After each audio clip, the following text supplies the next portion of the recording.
Hello guys, my name is James, don't forget to subscribe to our channel. Episode 4 of Pieces of Her begins with a protest outside a government building. Nick, the man in charge of this operation, tasks one of his associates with keeping up pretenses as a professor of economics. All of this is an elaborate ploy to kill a guy called Martin Queller, which this group intend to do with a bomb. Back in the present, Andy, under the disguise of Sheila Scott, manages to bag her way into prison and meet with Paula. Only, the minute Paula enters, she knows that Andy isn't her. Andy doesn't hide it and claims she's a reporter instead. Under the pretense of getting whatever she needs from the commissary, Andy is given 2 minutes to speak her case. She mentions Laura and speaking her name, but Paula claims she doesn't know her. However, when she sees the old photo of her mum from the past, this gets her riled up. Paula mentions Jane, and how she's checking up on her. This is, of course, Laura's alias that we heard from the last episode. Anyway, Paula is outraged and eventually taken away.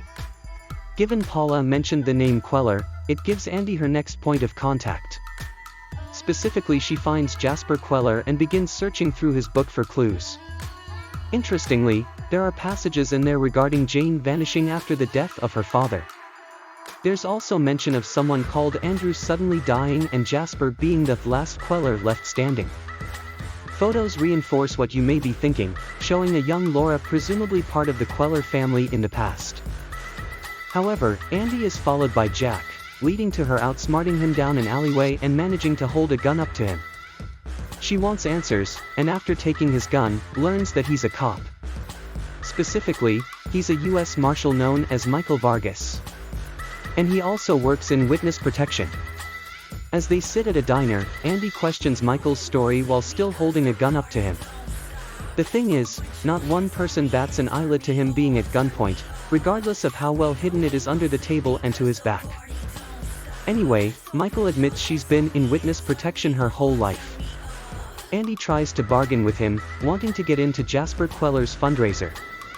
He mentions someone working in security, who could help get her through the front door. For now, Andy and Michael are forced to share a room. Both of them are pretty cagey, with Andy refusing to open up. In the middle of the night, Michael phones his contact, revealing that Andy is still asleep and asking what to do. When he returns, a strange guy shows up and begins choking Andy out. Michael saves her though, thwarting the guy's threat as Andy then kisses Michael. Okay then. With a threat to her life, Charlie sits down with Laura and reveals the grim truth. The threat level is too high and she's going to have to relocate again. Laura is incredulous to this as Charlie brings up Nick's threat. The U.S. Attorney's Office believe he's still around, but Laura is convinced he's long gone. After all, she'd be dead if he was still there, right? However, the officers hand over a list of different suspects, those who have entered the country recently. Among those pictures, she mentions one that could well be Nick. Laura shrugs it off and decides to leave the witness protection program instead.